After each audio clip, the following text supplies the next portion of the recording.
TZ, wewe ambao unatufuatilia kwa njia ya radio pamoja na wewe ambao unatufuatilia kwenye mitandao yetu ya kijamii YouTube Jembe FM TZ. Tayari tuko kwenye uwanja ambapo ibada itakuwa inafanyika ya mpendwa wetu Juliet Katua. Naomba nikufikishie ratiba ilivyo siku hii ya leo kulingana na ratiba ambayo tumeipata kutoka kwa mwenyekiti wa msiba huu Dida.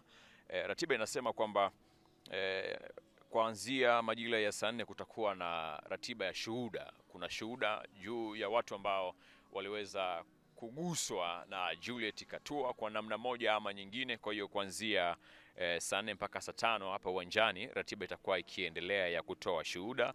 Baada ya hapo saa 5 mpaka saa 7 tunategemea kutakuwa na ratiba ya chakula. Kwa hiyo baada ya chakula kuna ratiba nyingine ambayo itafuata ni rambirambi kuanzia saa 7 mpaka saa 8 hapa uwanjani. Kwa hiyo alafu saa 8 mpaka saa 9 itakuwa ni kuaga. Zoezi hili litaenda saa 8 mpaka saa 9 uwanjani hapa.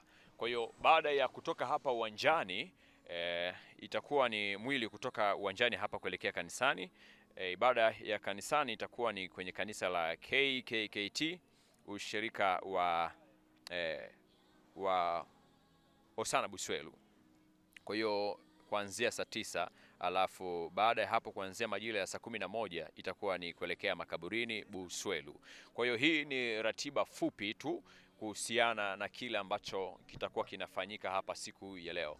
Kwa wewe ambaye unapatikana ndani ya jiji la Mwanza, ukitaka kufika kwenye tukio hili hapa, kama unatokea mjini Mwanza, kuna njia mbili, lakini nitakushauri unaweza kutumia njia ya Kiseke, kwa maana unakuja barabara hii inaelekea airport. Ukifika Sabasaba kuna njia inayokuja Buswelu. Kwa hiyo ukifika Buswelu sasa pale utakuwa unakuja kama unaelekea kwenye ofisi za wilaya ya Ilemela ambako zinapatikana huko Buswelu.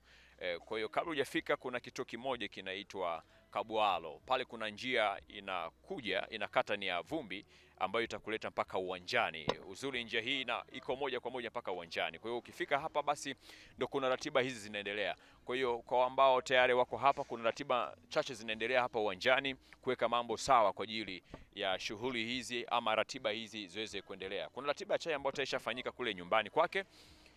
Juliet Katua anatuachia somo la upendo. Idadi kubwa ya watu, mwitikio wa watu kuanzia siku ya jana pale airport ulikuwa ni mkubwa sana kutokana na maisha ambayo alikuwa akiyaishi. Jembe FM tuko hapa kwa ajili ya kuhakikisha taarifa zote zinazoendelea hapa tunakufikishia kwa wewe ambaye unatufuatilia. Karibu sana, mimi naitwa Pasco Kadushi PK.